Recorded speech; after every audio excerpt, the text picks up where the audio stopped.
Salut tout le monde, c'est Coach Miram et on se retrouve aujourd'hui dans Bruxelles Centrale. C'est pour la vidéo d'après-match de Belgique-Écosse. Là à l'heure actuelle, bien évidemment, je ne sais rien du score, ce qui n'est pas votre cas. Il est exactement 17h03, donc j'attends un pote en fait et on va aller faire un peu la fête à Bruxelles avant le match où on espère croiser pas mal d'Écossais. On sait que la Tartan Army, comme on les appelle, se déplace en très grand nombre et je pense que ce sera encore le cas cette fois-ci. Donc là je me suis un peu isolé parce que j'avais pas envie de faire le gros idiot qui parle tout seul, mais là on voit qu'il y a quand même des gens qui arrivent en bas.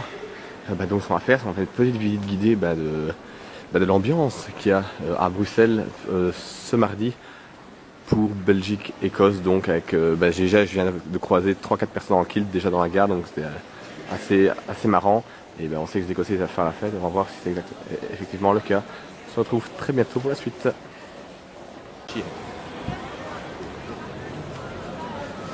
Hey guys! Ça ne boit pas que de l'eau, hein. Les packs jupilaires ils disent, on s'invite, regarde, ils sont encore remplis. C'est là que je passe la caméra sous la jupe du gars, sous le kilt. On va voir ce qui s'y passe. On va voir ce qui s'y passe. Vraiment le kill! Est-ce qu'il plante à l'ancienne? Comme un Écossais le frère. N'empêche, il y a déjà des flics partout. Mais putain, mon drapeau il fait chier aujourd'hui. Les passages. Les passages. Ah, regarde, ça tous ces immeubles ici. Laissez pas les Écossais. Oh, une belle idée.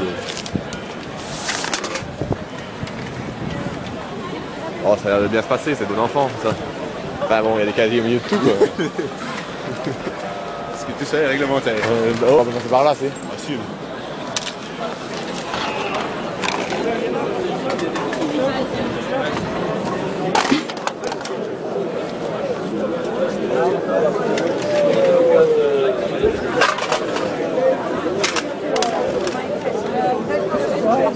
No, it's good as a JK.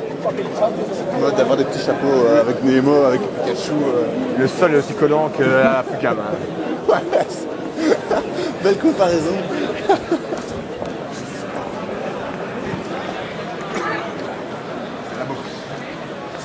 Donc on comptait aller boire un petit verre au pub, mais là ça semble un peu compliqué parce qu'il a l'air d'être envahi. C'est l'ambassade écossaise. Voilà, pour ceux qui ne connaissent pas le Aurélis de Bruxelles, bon, il y a les flics à côté. Donc... Il y a l'air d'avoir 2-3 Belges. Ouais, il en y est peur en tout cas. Voilà. Bon, on va quand même aller voir ce qui se passe, je pense. Excusez-moi, il y a un match peut-être ce soir? Ouais, il y a un match. Qu'est-ce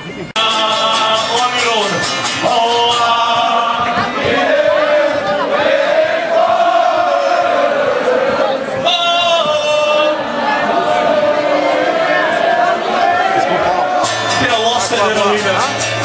D'abord, un strongbow, non? Donc c'est l'ambiance de folie ici, vous le voyez. Alors les gars, on devait juste rester peut-être 10 minutes, le temps de boire une bière au pub. Pour finir, on a sympathisé avec quelqu'un. Et pour finir, on a bu blindé en fait. Donc les Écossais sont super sympas. Ils nous ont payé plein de verres, des Jägermeister notamment. 4 tournées de Jägermeister payées par les Écossais. On a pris 2 litres de bière chacun, donc moi et mon pote. Donc là on est bien, là vous voyez le pub au loin. Il y a plein de policiers, mais franchement ils sont pas très utiles parce que les Écossais sont super sympas. Et voilà, donc c'est la première étape de notre périple. Là on va, je sais pas, on va se diriger vers un autre café je crois. Et puis on va tout doucement aller vers le stade. Allez, on se retrouve tantôt. Bye. Là, on prend le métro qui arrive pour nous prendre à la gare du Midi. Ah, il se passe les Écossais juste derrière nous, vous voyez. Dans une ambiance bon enfant. Tout à fait, là, ça change, c'est vraiment sympa. Franchement, il n'y a rien à dire. Oh, il y a du monde par contre, il va falloir se serrer un peu. Mais on va le faire avec. Allez, à tout de suite. Voilà, on est enfin arrivé au stade Roi-Baudouin après quoi, une demi-heure de trajet au moins. Quelle heure il est là, Doula? Oh, il est 6h15. Non, 7h15. Donc on a pris plus d'une demi-heure de trajet. Et là, on les est bières enfin. sont toujours intactes. Les bières sont intactes parce qu'on va les entamer maintenant en fait. 8h15 et on voit enfin les joueurs qui sont chauds, on rentre dans le stade.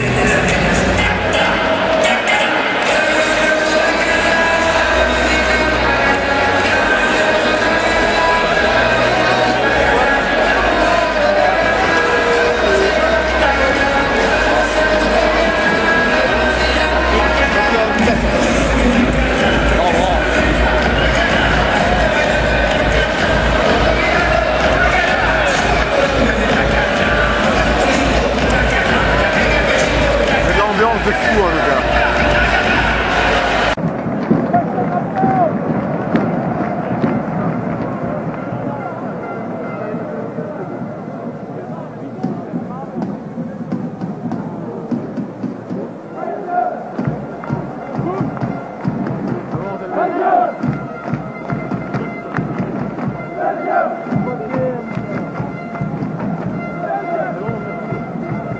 Voilà, ceci étant fait, parlons un peu du match en lui-même. On a vu une totale domination belge pendant les 90 minutes. Il n'y a pas eu photo.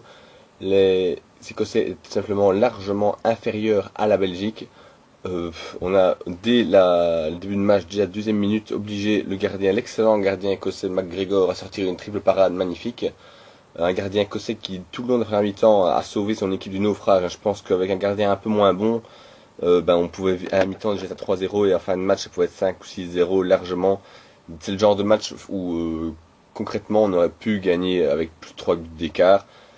Au lieu de ça, on s'est fait peur, parce que je dois avouer que j'étais le premier à penser vers la 60e minute qu'on n'y arriverait jamais, et que le score final serait de 0-0, parce que je savais bien que l'Écosse ne marquerait pas, hein. Offensivement, c'était vraiment affreux comme équipe. Il faut être réaliste. Mais défensivement, ils défendaient alors que le coach de l'Écosse, Laven, avait dit qu'ils venaient pour gagner. Bah, mon œil, ils ont défendu à 10 tout le match. Ils ont laissé le pauvre Steven Fletcher seul devant, mais Steven Fletcher, il n'a pas pu faire grand chose, quoi. C'était pas facile pour nous de devoir faire le jeu comme ça. Contre une équipe comme l'Écosse, heureusement, c'est passé, parce que l'Écosse est faible, mais on voit bien vu contre la Croatie, dans le même genre de contexte, ce n'est pas passé, on n'a pas réussi à gagner. C'est un peu embêtant de voir ces équipes venir chercher à mettre le bus devant le rectangle, ou même dans le rectangle parfois. Mais heureusement, on a réussi à émerger grâce à un super centre de De Bruyne et une belle tête au nouveau de Benteke, qui est un peu l'homme providentiel, hein, des deux matchs disputés, mais également de Vincent Kompany qui nous a mis un but de classe mondiale pour un défenseur central. L'aisance qu'il a eu dans le rectangle était tout simplement fabuleuse, donc bravo à lui. Et en fin de match, on a simplement géré. Allez, on passe tout de suite aux notes du match pour les joueurs des Belges. Alors, Thibaut Courtois, je lui mets 8 sur 10. Pas eu grand chose à faire. Un arrêt tout simplement extraordinaire sur un coup franc en pleine lucarne. Franchement, le coup franc était presque tiré parfaitement, peut-être pas assez puissant, parce que Courtois était allé chercher de la main opposée, donc de la main gauche, c'était magnifique. Et après un deuxième arrêt un peu plus facile, mais toujours intéressant sur un coup franc. Il était aussi très sûr dans tout ce qu'il a fait. Alors Alderweireld, 7,5. Bah écoutez, ça règle pas trop le problème du bac, malgré sa note. Le problème d'Alderweireld, c'est qu'il peut nous faire un très bon match et se trouver lamentablement au match suivant. Et ici, moi je l'ai trouvé très bon. Il n'y a rien qui est passé de son côté, et je trouve qu'il a apporté énormément offensivement. Il est à la base du corner qui amène le premier but. Il a fait au moins 5, 6, 7 centres intéressants dans son match. Donc son apport offensif était largement supérieur à ce qu'il fait normalement. Mais le problème, c'est que j'attends de lui qu'il répète ce genre de prestations. Kompany, 8,5, c'est l'homme du match, hein, pour moi. Écoutez, en défense, il n'y a rien qui est passé. Ils n'ont pas eu une occasion dans le jeu. Les Écossais, ils ont juste une phase arrêtée. Enfin, 2 phases arrêtées. Et à part ça, il nous met un but fabuleux également. C'était un rock. Il a pris de vitesse au moins 2-3 fois Steven Fletcher. Bref, il l'a bouffé littéralement. Et bon, en plus, son goal, c'est la classe mondiale, quoi. Vermaelen, je lui mets 8. C'est un peu comme Kompany, sauf qu'il n'y a pas le but, quoi, en fait, hein. Vermaelen, c'est aussi un des grands bonhommes de ce match. La défense centrale a été impeccable. Franchement, ça fait vraiment plaisir de voir un tel bloc solide.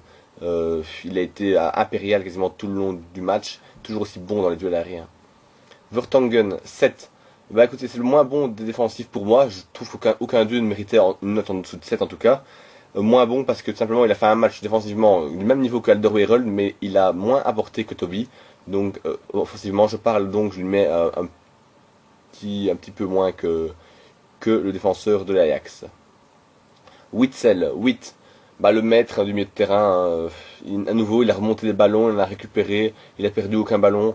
Difficile de lui mettre une note inférieure tellement il a semblé sûr de son coup, bien dans son match, et toujours très très vigilant et attentif aux ballons qui arrivent dans sa zone, donc vraiment bien, en plus il est souvent très bien placé, donc vraiment un très bon match. Dembélé, 7. Écoutez, il est sorti blessé à la mi-temps, avant ça moi j'ai trouvé pas mal, hein. Il apportait quand même sa créativité comme d'habitude, un joueur très créatif comme lui, ça doit apporter quelque chose. Il a pas mal le temps de sa chance, il a créé un peu de jeu. pas exceptionnel, mais bonne première mi-temps. Chadli, 7. Pareil que Dembélé en fait, c'est le même genre de match. Un gros apport offensif, un peu moins bon défensivement qu'en Serbie. Bon, c'est un peu normal, c'était pas non plus son rôle, je pense que c'était surtout de dynamiter l'attaque. Mais il n'a pas été mauvais, Nasser. Mertens, 7. Un peu moins bon, un peu moins tranchant que lors des matchs précédents, on va dire. Mais néanmoins, je l'ai quand même trouvé très présent offensivement, surtout dans le premier quart d'heure où il a vraiment fait tourner la défense, tourner la tête à la défense écossaise. Malgré ça, je pense qu'il aurait pu apporter un petit peu plus et je pense que son match aurait peut-être mérité un but au final parce qu'il a quand même eu quelques occasions. De Bruyne, 7,5, je lui ai mis. Alors pourquoi 7,5? Parce que tout simplement il a été moins bon largement moins bon évidemment qu'en Serbie. Mais bon, en même temps en Serbie il a fait un match exceptionnel. Mais 7,5 quand même parce qu'il a encore fait un assist magnifique du pied gauche. C'est parce qu'il y a un centre parfait du pied gauche alors qu'en Serbie il avait fait un centre parfait mais du pied droit. Donc le garçon il a deux pieds quoi, hein, c'est pas compliqué. Mais en plus de ça il a beaucoup travaillé, beaucoup plus travaillé qu'en Serbie je trouve. Mais il a délivré moins de ballons de but. Benteke, 8. Ah, c'est la note d'un buteur en confiance, on va dire. Hein. Le gars, il a peut-être 4 occasions sur ces deux matchs-ci et il en met 2 au fond. Donc, un ratio de plus ou moins 50% de buts marqués par occasion, c'est évidemment super pour un buteur. Il est en confiance et c'est l'homme providentiel, donc sa note est largement logique. Hazard, 7. Il est à ou demi-assist, on va dire, parce que bon, c'est quand même Kompany qui fait tout le travail sur le deuxième goal. Et en plus de ça, il est aussi à la base du premier, donc son entrée est bonne, mais à nouveau, il manque cette régularité durant toute la rencontre, quoi. Hein. Enfin, toute la rencontre ici, c'est tout le temps qu'il est rentré au jeu, mais il y a des moments pendant 2 minutes, 3 minutes, 4 minutes, on ne le voit plus. Hein. Et ça, il doit gommer, il doit encore aussi apprendre à travailler un peu plus dans leur placement défensif. Miralas, 6. Écoutez, j'ai du mal à lui mettre plus parce que tout simplement j'ai pas vu son impact. Peut-être que j'ai mal compris son match, mais j'ai vu aucun impact sur la rencontre donc de Miralas. Mboyo qui est rentré à la place de Benteke à 5 minutes de la fin, évidemment je note pas. Hein. Et pour finir la note du coach, Marc Wilmot, 7 parce que tous ses choix ont paru assez logiques. Rentrer à Hazard à mi-temps, c'était une obligation du fait de la blessure de Moussa Dembélé. Mais ouais, le 7 est logique, il a fait des bons choix et comme d'habitude il semble incarner quelque chose, hein. Il met de l'âme dans cette équipe, c'est des guerriers sur le terrain, mais des guerriers avec une telle technique, on voit pas ça tous les jours, hein. C'est des guerriers qui savent jouer au foot. Donc je pense que l'âme de guerrier c'est Wilmot qui les transmet, bon le reste, leur qualité de footballeur fait la différence. Voilà, alors on arrive à la fin de cette vidéo tout doucement. Alors comme lors de la dernière édition, je vous invite à mettre en commentaire pour vous, quel est le meilleur joueur de ces deux derniers matchs ici. Il faut avouer que ça va pas être facile, hein, parce que moi j'ai longtemps hésité, mais je vais quand même choisir, malgré le match de Bruyne en Serbie, je vais quand même choisir Vincent Kompany, parce qu'en Serbie il était impérial, il a renouvelé sa prestation contre... ici contre l'Écosse. Donc pour moi le meilleur joueur des Diables Rouges, le diable de ces deux matchs-ci, c'est Vincent Kompany. Je vous invite à mettre en commentaire quel est votre choix. On va terminer par un petit point sur le classement général de ce groupe après la 4e journée, où on voit que les Diables Rouges sont en tête, mais sont talonnés de tout près, seulement de 3 goals à la différence de but par la Croatie, qui compte donc le même nombre de points. Après ça, la 3e place et la 4e place sont occupées par la Serbie et la Macédoine avec... le même nombre de points, mais déjà 6 points des deux premiers. À l'heure actuelle, on est quand même en mesure de se demander si ça va pas être une lutte à 2, et ce qui sans doute sera le cas. Avec 10 points sur 12, les Diables sont plutôt bien partis, alors que le Pays de Galles et l'Écosse, eux, sont vraiment très loin et peuvent déjà sans doute dire adieu à la Coupe du Monde au Brésil avec seulement 3 et 2 points respectivement. On voit donc évidemment que la Croatie a battu le Pays de Galles et la Macédoine a remporté son match face à la Serbie.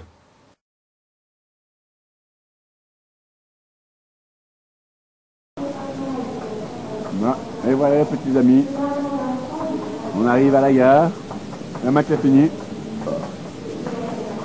On va prendre maintenant le train de 23h35. Regardez encore 2-3 Belges sur le quai. Ouais, plus grand monde. On a gagné. On a gagné. C'est nous qui gagnons. c'est le plus important. Et on est en route pour le Brésil. Et voilà, ceci clôt notre petite vidéo petit reportage de la journée. En espérant que ça vous ait plu. Le coach Miram qui vient de de rater un lancer de merde. Je vous dis à plus les gars.